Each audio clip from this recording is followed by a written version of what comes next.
Hey, what's going on, guys? Mush back at it with another video. Wanna go over some information coming out of Gamescom, as well as a great free game offering coming from the guys over at Ubisoft right now. So we'll go over that as well. And Mount & Blade 2 has finally gotten its early access announced. It seems like I've been waiting on this game for so long. I remember talking about Mount & Blade 2 going back to like my videos I uploaded in like 2015, 2016, and how this was one of my more anticipated games for the following year. At this point, it's 2019 and the game still isn't out yet, but now we know that the game will be hitting early access relatively soon, all things considered. And also, it looks like PlayStation and Sony are open to the idea of bringing a lot of their games to PC, but namely multiplayer titles. We'll take a look at what Sony's Sean Layden said about that. But kicking things off, I do want to start with the freebie right now. Over on Uplay, you can get an absolutely free copy of For Honor. Now, this isn't the first time they've offered this game for free, so a lot of you guys might already have it. However, it's always nice to have a game like this in your library, and whenever a multiplayer title like this is offered as a freebie, it's really good because that should bolster up its player base as well. For Honor has actually been a rather good game. It started off in one form where it was an okay title, but after Marching Fire, it became a far better game, so I would highly recommend you to check it out right now, especially for the price of nothing. Now, of course, with this version, you only get the base game, you don't get Marching Fire. Marching Fire is discounted, you can get it for $24, and then the complete edition is $55, which is obscenely expensive, but it does include a bunch of additional content. At the very least, check out the standard game. You'll get the base game with the story, all multiplayer modes, and the 12 original heroes, so that's pretty good. If you're wondering, Marching Fire on top of that includes instant access to 4 Wulin heroes and the PvE arcade mode. I would recommend you to also tell your friends about this and jump on the game together, as that is how you're gonna have the best experience possible. But nonetheless, I'll leave a link to that where you can get that for free right now. Alright, moving on from that, a lot of information is coming out of Gamescom, a lot of cool trailers and whatnot, but I do want to take a look at a couple of news stories. Multiplayer PlayStation games might be coming to PC and other devices, and that's coming directly from Sony's Sean Layden. This is according to a report by Bloomberg. Sony may produce multi-platform games very soon. In an interview with Sean Layden, chairman of Sony's game studios worldwide,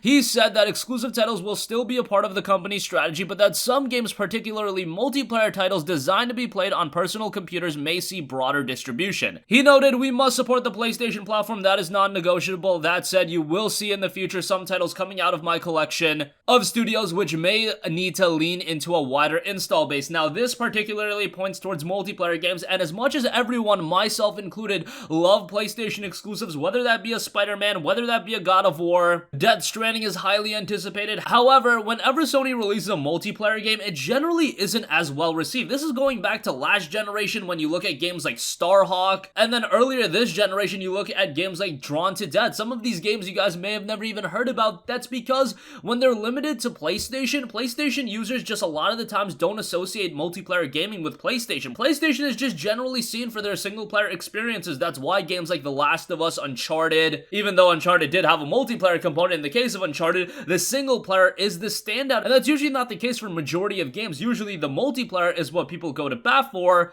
and you can check it out if you want, but what's going to keep you coming back to the game? It's obviously the multiplayer. Even in the case of The Last of Us and Uncharted, the single player campaign is usually the standout component of those games. But if games like Drawn to Death, games like Killzone even, if they were to come to PC, I do think they would do rather well, especially playing Killzone with a keyboard and mouse. Now, Killzone is one of those franchises that did do rather well on the PlayStation 3, but even in the case of Killzone, it's not like it was this blockbuster franchise at the level of a Halo or even Gears of War. The PlayStation multiplayer shooters have always just been a step below the Microsoft offerings. At this point, Halo and Gears have lost a little bit of their luster. I'm talking about Halo and Gears at their prime, you know, Gears of War 2, Gears of War 3, Halo 2, Halo 3, Halo Reach, those games. At this point, Halo and Gears of War aren't as popular as they used to be, but that's really because the Xbox One has a finite number of users, and I think they've just milked the hell out of Halo and Gears, but let's not get into that debate right now. Whatever the case may be, I don't think ideally that this is what we want. What we really want is games like Bloodborne, Last of Us, Uncharted, those games to come to PC, and those games being playable at 4K, 60 frames per second, being able to play it at top of the line performance, top of the line settings, and just having the option to play them on PC. Will that happen at some point? Maybe. I don't put anything past it. I mean, we see how committed Microsoft is to PC gaming at this point, and if Sony implements something similar where they have a subscription service and,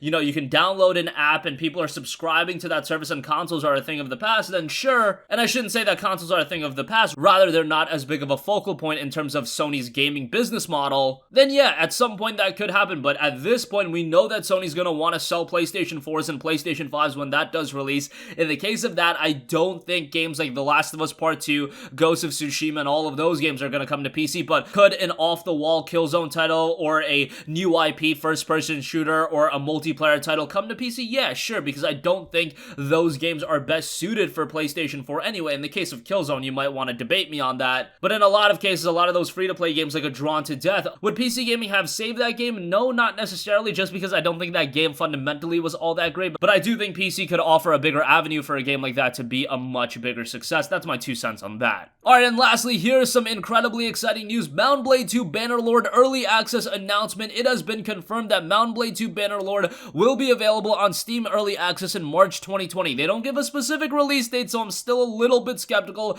just because with these PC exclusives, you never know what's gonna happen, but it does look like at this point, March 2020 is when Mount Blade 2 Bannerlord is gonna hit Early Access. We've been waiting so long for this one, it is absurd. We're talking literally years. I think I uploaded my Mount Blade 2 Everything You Need to Know video like 3 years ago, and at that point, that game had already been announced for a year or two, so yeah, we've been waiting quite a while, but it looks like some progress has been made on Mount Blade 2 Bannerlord, and the game will be playable soon enough for PC gamers. Of course, Mount Blade is one of the most iconic franchises on PC. Whenever a Steam sale starts, even being so many years old, Mount Blade Warband and all of the older Mount Blade titles, they'll be higher among the top sellers on Steam. They won't be at the top, but they'll be there. They'll definitely be visible, so it goes to show that people are still invested into the games. However, at this point in 2019, those games are a little bit dated. We do need a new game, and that's what Bannerlord is going to offer us. Bannerlord, in terms of being a sequel, it is insane how much they are adding to this game, from the siege gameplay, diplomacy, the sandbox, crafting, modding, visuals. It is absurd, all of the new elements that Mount Blade 2 is going to be bringing with it. This is a game that I've kind of fallen off on following for a little while, just because it was getting a little bit frustrating hearing more and more about the game, but not having any idea as to when we were actually going to be able to play it. Now those issues have been remedied. We know that come March 2020,